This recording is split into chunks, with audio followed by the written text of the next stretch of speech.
देव नारायण भगवान की जय, शंकर भगवान की जय। प्रकाशमणि भगवान मधुसूदन घनानंद चेतन पूर्ण ब्रह्म परक पर ब्रजेश नंदन वाक्य बिहारी के श्री चरणों में साष्टांग दंडवत प्रणाम करते हुए आदि शक्ति जननी राज रानी परम भगवती ब्रजराधिका जी का चरणों का अनुमोदन करते हुए अनंत बलवंत हनुमंत बाबा के श्री चरणों में सप्त रूपी सुमन समर्पित भेंट करते हुए हमारे परम पूज्य गुरुदेव शिव महापुराण करने वाले उनके चरणों में प्रणाम और सभी ब्राह्मण देवता संत समाज को व्यासपीठ से नमन। सभी भक्तिमयी माता बहनों हरि अनुरागी को भी व्यासपीठ से नमन। सभी एक दूसरे से बातचीत करना कतई बंद कर दे, अपने मन को भगवान नारायण के भगवान भोलेनाथ के श्री चरणों में लगावे, साचा भाव से कथा सुने, करोड़ा पाप जड़ जावे। लीजिए बंधुओं, आपकी सेवा में कल जो कथा का विश्राम हुआ था वहीं से आपकी सेवा में कथा को विश्राम से आगे बढ़ा रहे हैं। कथा का विश्राम हुआ था कल स्वयं भगवान विष्णु बैकुंठवासी सवई भोज महाराज को छलने के लिए बैकुंठ लोक से मृत्यु लोक में यानी कि घोट नगर में पहुंचे थे। पहुंच जावे। पर देखो भगवान विष्णु से सवई भोज महाराज निछले गए थे। छलने की एवज में और 12 बरस की काया और 12 बरस की माया और देनी पड़ी थी। जय हो। फिर सवई भोज को यहाँ कोई भी कला चतुराई काम नहीं आई, तो फिर भगवान ने एक संत का रूप बनाया था और माता साड़ू को छलने के लिए गए थे। जय हो। पर माता साड़ू भी भगवान से नहीं छली गई और एवज में उनकी गोद में आने का वचन दे करके और परमात्मा बैकुंठ में चले गए थे। जय हो।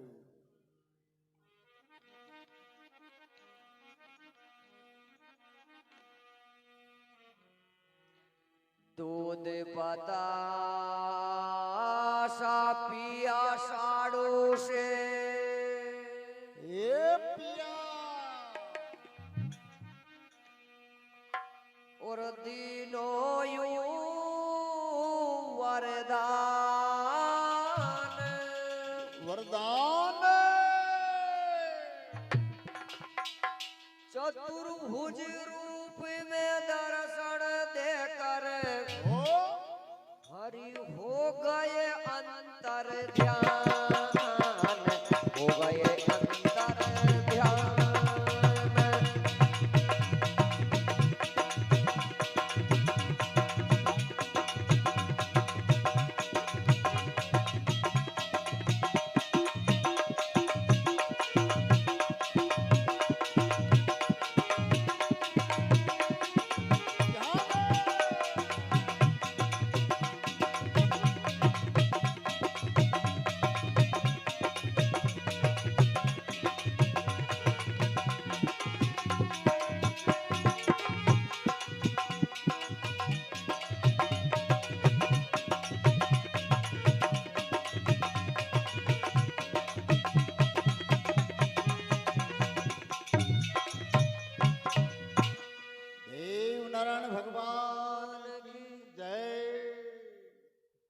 बतासा पिया साड़ू से और दीना यू वरदान दान चतुर्भुज रूप में दर्शन देकर हरि हो गए अंतर ध्यान।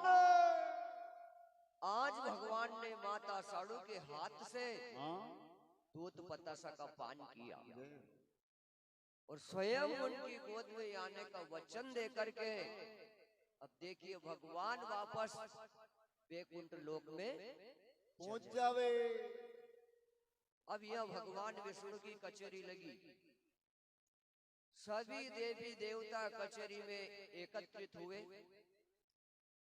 अब भरी कचेरी में भगवान ने आदि शक्ति जगदम्बा को बुलाया और कहा कि देवी आप तो जगत जननी हो, सृष्टि की रचना करने वाली हो, और जो रति महारथी सूरवीर योद्धा भाला वर्षी से शस्त्र से नहीं मरे थे, उन महारथी को तुमने एक मोहन बाण मार करके और घायल कर दिया है। दुनिया में ऐसा कोई काम नहीं है जिसे आप नहीं कर सकती हो। मैं सभी बोझ को छलने के लिए गया था, मेरे से नहीं छड़े गए। अब ऐसे करो कि तुम जाओ और सभी बोझ को छड़ करके आओ और इन्हें मृत्यु लोक से उठाओ। देखो सज्जनों, आप इन्हें जगदम्बा के दो, जयंती के दो, पार्वती के दो, सीता के दो, राधा के दो, जगत माताएं एक ही है। ये तो अलग अलग अवतार लेकर के और अपनी माया लीला दिखावे। ये तो क्या है कि ब्रह्मा के संग ब्रह्मणी बाजी थी, शंकर के घर गोरा रानी, रामचंद्र जी के घर सीता बाजी थी, कृष्ण के घर राधा रानी। जगत माता एक ही है। तो जगदम्बा ने कहा कि स्वामी, बिगर अपराध किए हुए किसी को मृत्यु दंड क्यों दूं? बोले ये काम तो तुम्हें करना ही पड़ेगा। बोले ये काम करना मेरे लिए कोई कठिन बात नहीं है, पर बिगर अपराध किए हुए दंड देना ये सम्राटों का काम नहीं है। बोले वो तुम्हारे अपराधी है। कैसे? कि राणा जी का मालिक फूल माला लेकर के और देवी जी को चढ़ाने के लिए जा रहा था, यानी कि आपको, तो उस माला को छीन करके नया जी महाराज ने उनके घोड़ा घोड़ी को पहना दी थी, यानी कि तुम्हारा अपमान किया है। बोले इतना सा अपमान करने पर उन्हें मृत्यु दंड दूं? बोले ये काम तो तुम्हें करना पड़ेगा। ठीक है, आदि शक्ति जगदम्बा ने कहा कि फिर मुझे वचन दो, सवई भोज का वीर कौन चुकाएगा? भगवान ने वचन दिया कि जाओ, मैं तुम्हें वचन देता हूँ, सवई भोज का वीर मैं चुकाऊंगा। तो देखो सज्जनों, जो काम भगवान नहीं कर सके थे, उस काम को करने के लिए आदि शक्ति जगदम्बा जा रही है। और सज्जनों, परमात्मा तो क्या है? प्रेम के वश में है। आप इन्हें देव नारायण के दो, जल नारायण के दो, सूरज नारायण के दो, कृष्ण भगवान के दो, राजा रामचंद्र जी के दो, परमात्मा एक ही है। ये तो क्या है? कभी नरसिंह बनकर के पेट हिरणाकुश का फाड़े, कभी ले अवतार राम रावण को संगारे, कभी श्री कृष्ण बनकर के पटक कंस को मारे, दसों गुरुओं का ले अवतार वही रूप में धारे। धर्म का प्रलोभ होकर के पाप संसार में होता है, दुखी दीन निर्वालों के मुख से हाहाकार होता है, प्रभु के भक्तों पर घोर अन्याय अत्याचार होता है, तभी संसार में भगवान का अवतार होता है। तो जगदम्बा ने कहा कि ठीक है,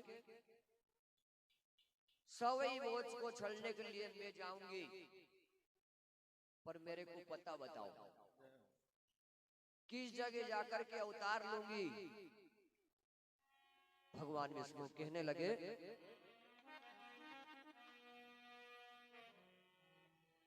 जावो रे भवानी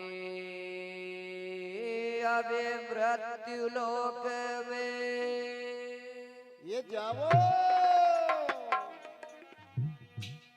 प्रगट हो जो गड़पा वाल ने, ओ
कहने लगे, जाओ भवानी मृत्यु लोक में प्रकट हो जो गढ़, पवन ने माता तो कमलावती बना जो और पिता ईट।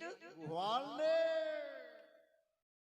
दोनों पति पत्नी तुम्हारे प्रेम भक्त है और उनके कोई संतान नहीं है। वहां जाकर के तुम अवतार लेना और अपनी लीला दिखाना। जय हो।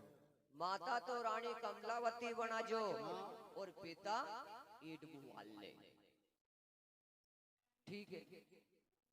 आदि शक्ति जगदम्बा ने कहा कि स्वामी मैं जा रही हूँ, सब इगोज को छड़ करके आऊंगी और 6 महीना के अंदर अंदर में 24 भाइयों का शीश लेकर के गले में रुंड माला पहन करके और मैं स्वर्ग में लौट आऊंगी। जय हो।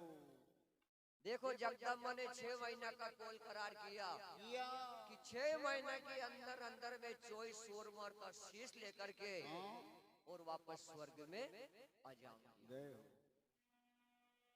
देखिए आदि शक्ति जगदम्बा मृत्यु लोक में आ रही है। आवे। बोली जगदम्बे महारानी की जय। उत्तरी भवानी अब स्वर्ग लोक से ये उत्तरी जद टुकड़ा हो गया चार चार हीरा दासी और गौड़ी घोड़ी तीजी पातु कला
बारा पंडा तारी सेवा करे हमारी जगदम्बा।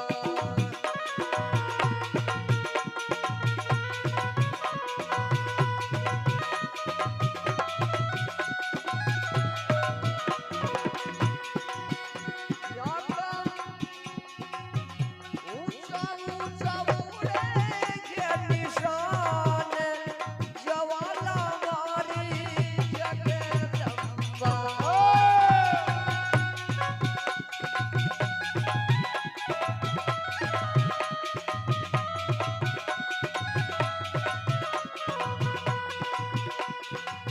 उतरी भवानी स्वर्ग लोक से चले टुकड़ा हो गया चार जी।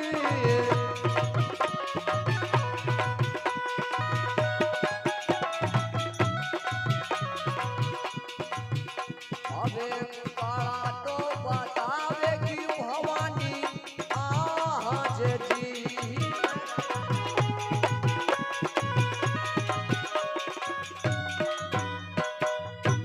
देव नारायण भगवान की जय।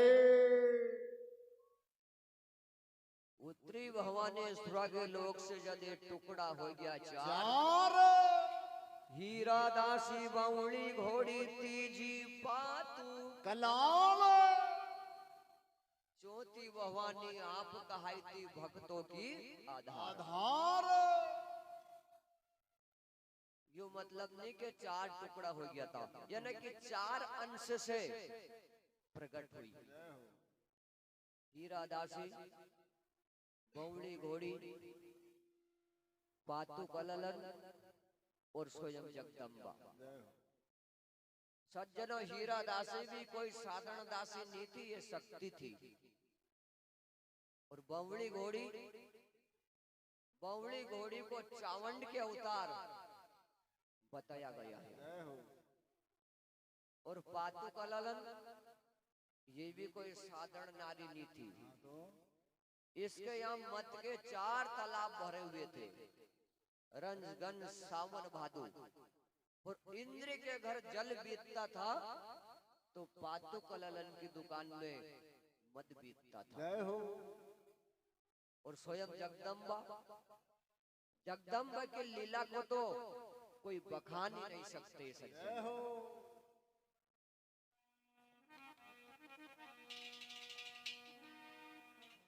एक दिन गए मिट्टी खोदन ने, ये गए और कुमार और कुम्हारी जी एक रोज गए मिट्टी खोदन।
देव नारायण भगवान की जय। एक रोज गए मिट्टी खोदन ने कुमार और कुमारी। मिट्टी खोदते 2 कन्या निकली, चंद्रसी यारी। एक दिन गढ़ पमाल के कुमार और कुमारी, यानी कि दोनों पति पत्नी काकड़ के ऊपर मिट्टी खोदने के लिए गए। तो मिट्टी खोदते समय जमीन में से 2 कन्या निकली। और कन्या ऐसी कि कभी किसी के देखने में नहीं आवे। नहीं आ गई। दोनों पति पत्नी ने विचार किया, भगवान इन कन्या को यहाँ कौन रख गया? बिगर मात पिता के संतान पैदा नहीं होती है, ये चमत्कार है। तो देखो सज्जन, वन समय में किसी को कोई अमूल्य चीज प्राप्त होती थी तो पहले उसे राजा महाराजा की कचहरी में भेंट की जाती थी। फिर वन की आज्ञा के अनुसार वन का भुगतान होता था। तो दोनों पति पत्नी ने दोनों कन्याओं को उठाया और ईड बुहाल महाराज के दरबार में पहुंच गए। पहुंच जावे। दोनों कन्या को जाकर के ईड बुहाल महाराज के सामने रखी और हाथ जोड़ करके कहने लगी, राजन हमें क्षमा करना। मिट्टी खोदते समय काकड़ के ऊपर से ये दो कन्या मिली, हमें क्षमा करना। ईड बुहाल महाराज ने जब कन्या को परखा तो कहा कि ये साधारण कन्या नहीं है, पर इस कन्या को मैं किसको दूंगा? कौन रखेगा?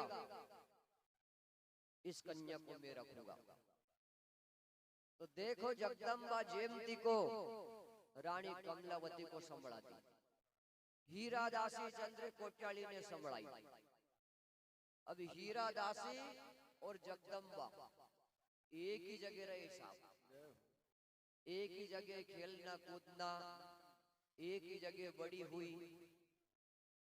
अब ये कन्या युवा यानी कि जवान अवस्था को प्राप्त हो जावे। अब इनकी यौवन कला को देख करके रानी के मन में चिंता होने लग जावे। एक दिन रानी कमलावती ने खुशी खुशी ईड बुहाल महाराज के चरणों में प्रणाम किया।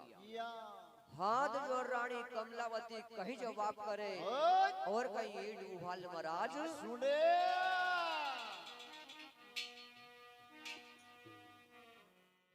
विवाह योग्य पुत्री अबे हो गई अपनी,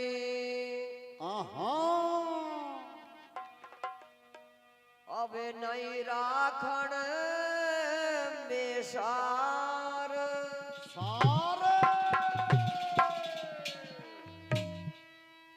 15 साल से कन्या जब ज्यादा बढ़े तो यो मात पिता ये वार, मात पिता को वार।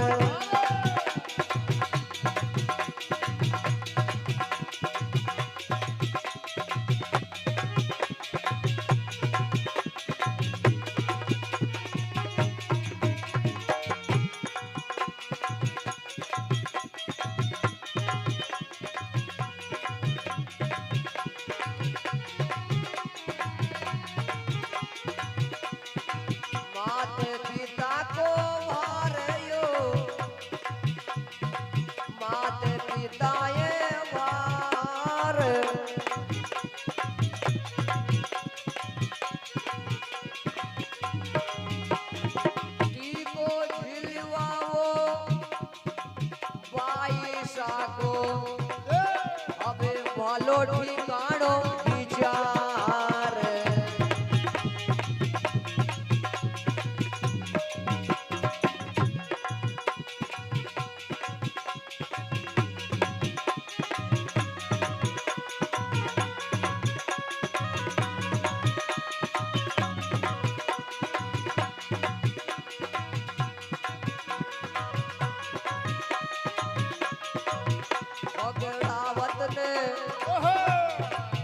वगड़ावत ने छड़वा आई हो मारी जगदम्बा।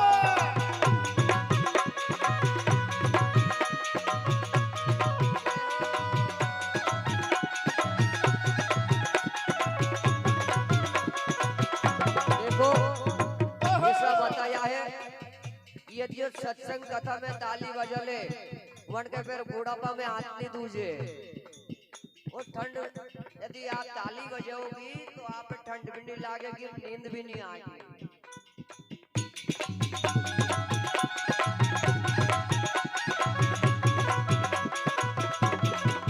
ये वगेड़ावत ने छोड़वा आई हो मारी जके दम।